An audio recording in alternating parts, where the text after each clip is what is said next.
లోక్సభ ఎన్నికల వేళ మేనిఫెస్టోను విడుదల చేసేందుకు బీజేపీ సిద్ధమైంది. సంకల్ప పత్రం పేరుతో మేనిఫెస్టోను రేపు విడుదల చేయనుంది. ప్రధానమంత్రి నరేంద్ర మోడీ, బీజేపీ జాతీయ అధ్యక్షుడు జేపీ నడ్డా, కేంద్ర మంత్రులు అమిత్ షా, రాజ్నాథ్ సింగ్ తదితరులు ఈ సంకల్ప పత్రాన్ని ఆవిష్కరించనున్నారు. మోడీ గ్యారంటీ 2047 నాటికి వికసిత భారత్ థీమ్తో మేనిఫెస్టోను రూపొందించినట్లుగా సమాచారం. అభివృద్ధి, దేశ శ్రేయస్సు, యువత, మహిళలు, పేదలు, రైతులే ప్రధాన ఎజెండాగా దీన్ని తీర్చిదిద్దినట్టుగా తెలుస్తోంది.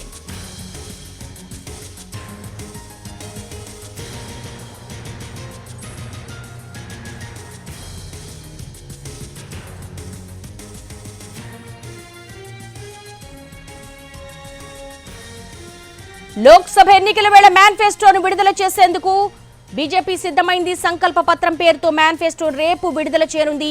ప్రధానమంత్రి నరేంద్ర మోడీ, బీజేపీ జాతీయ అధ్యక్షుడు జేపీ నడ్డా, కేంద్ర మంత్రులు అమిత్ షా, రాజ్నాథ్ సింగ్ తదితరులు ఈ సంకల్ప పత్రాన్ని ఆవిష్కరించనున్నారు.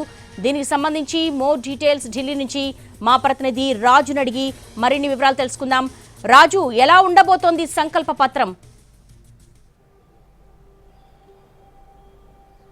ఎస్ దేవి, ఇప్పుడు రానున్నటువంటి ఎన్నికలను బీజేపీ చాలా కీలకంగా తీసుకుంది. అంతేకాదు, ఖచ్చితంగా ఈ ఎన్నికల్లో గతంలో గెలిచినటువంటి స్థానాల కంటే ఎక్కువ స్థానాలను గెలవాలి, మూడోసారి ప్రభుత్వాన్ని ఖచ్చితంగా ఏర్పాటు చేయాలని చెప్పి బీజేపీ ప్రణాళికను సిద్ధం చేసింది. అందులో భాగంగానే ఇప్పటికే మేనిఫెస్టో కమిటీని ప్రత్యేకంగా రాజ్నాథ్ సింగ్, కేంద్ర రక్షణ శాఖ మంత్రి రాజ్నాథ్ సింగ్ నేతృత్వంలో కమిటీని కూడా వేశారు.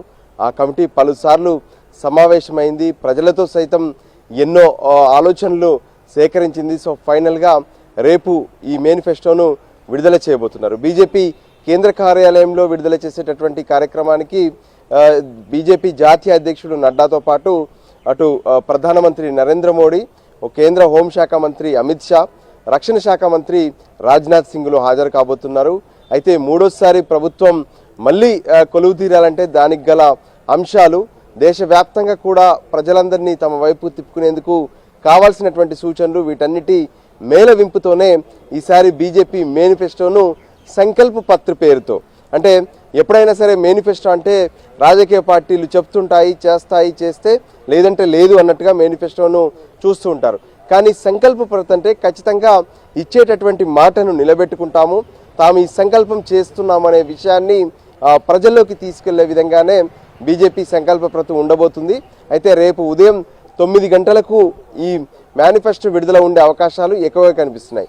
దీంట్లో ఇప్పటికే మనం చూస్తూనే ఉన్నాం దేశంలో ఉన్నటువంటి ఆర్థిక అభివృద్ధి. సో ఈ ఆర్థిక అభివృద్ధిని ఏ విధంగా ముందుకు తీసుకెళ్ళాలి, దేశంలో ఉన్నటువంటి రైతుల కోసం కావచ్చు, మహిళల కోసం కావచ్చు, సో ఆర్థికంగా దేశాన్ని ముందుకు తీసుకెళ్లడంతో పాటు విదేశాలకు సంబంధించి ఏదైతే విదేశాలతో ఉన్నటువంటి రాజకీయాలు, వాళ్ళతో ఎటువంటి స్ట్రాటజీతో ముందుకు వెళ్ళబోతున్నాము, సో ఈ విధంగా ఎన్నో అంశాలను మేళవింపు చేసి బీజేపీ మేనిఫెస్టోను విడుదల చేయబోతుంది. సో ఈ మేనిఫెస్టో అనేది ఒకటే, ఏదైతే ఇప్పటి వరకు బీజేపీ చెప్పుకున్నట్లుగా రానున్నటువంటి ఎన్నికల్లో 370 సీట్లు బీజేపీ గెలవాలి, ఎన్డీఏ అయితే 400 సీట్లు దాటాలని చెప్పి ఇప్పటికే బీజేపీ ప్రణాళికను సిద్ధం చేస్తుంది. దానికోసమే అన్ని రంగాల ప్రజలను, ఒకవైపు అన్ని రంగాలను కూడా తమ వైపు తిప్పుకునేలా బీజేపీ తమ మేనిఫెస్టోను రెడీ చేసినట్టుగా అర్థమవుతుంది.